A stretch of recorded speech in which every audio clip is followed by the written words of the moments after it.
সম্মানিত গাইস,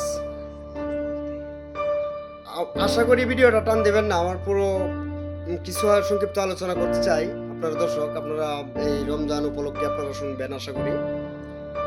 তো কথা শুরুতেই রমজান মাসে কিন্তু অনেকটা ক্লিয়ার হয়ে যায়, যেমন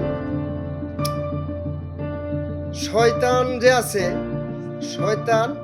শয়তানের দিকে টেনে নেয়, আর যারা ভালো ওরা দিকে টেনে নেয়। তো এই কথা ভিত্তি করে আমি একটি কথাই বলতে চাই, বাংলাদেশ সরকার তারেক রহমান যেভাবে দেশ পরিচালনা করতেছেন, আমরা সাধারণ জনগণ ওনার প্রতি মুগ্ধ। ওনাকে আমি আমার তরফ থেকে